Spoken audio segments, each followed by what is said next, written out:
एक ऐसा भयानक युद्ध जिसमें स्वयं देवों के देव महादेव को युद्ध के मैदान में उतरना पड़ा।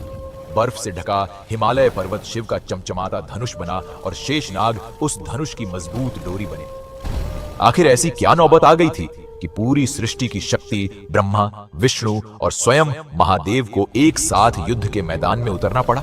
आइए जानते हैं किरण कथा के साथ। यह कहानी है 3 असुर भाइयों तारकाक्ष, कमलाक्ष और विद्युन्माली की।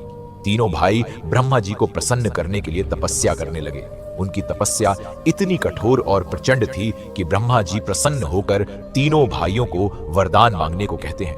उन्होंने ब्रह्मा से ऐसा वरदान प्राप्त किया जिसने उन्हें लगभग अमर ही बना दिया था।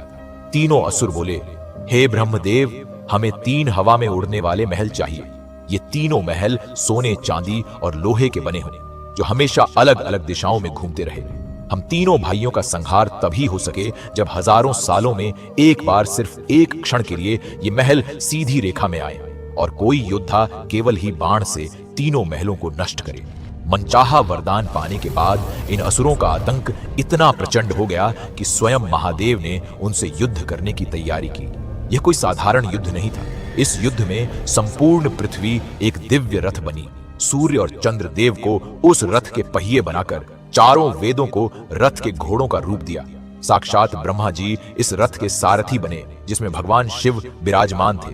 हिमालय पर्वत शिव का चमचमाता धनुष और शेषनाग उस धनुष की डोरी बना, जिसके बाण की नोक में स्वयं भगवान विष्णु विराजमान थे। हजारों वर्षों के इंतजार के बाद जब वे तीनों नगर एक क्षण के लिए एक सीध में आए, तो महादेव ने अपना वह दिव्य बाण चलाया। उस एक प्रहार ने तीनों नगरों और असुरों के साम्राज्य को भस्म कर दिया। इसी महाविजय के कारण शिव जी को त्रिपुरांतक नाम से जाना जाने लगा। अगर आपको ये कहानी अच्छी लगी तो हमारे चैनल किरण कथा को सब्सक्राइब करके कमेंट में हर हर महादेव जरूर लिखें।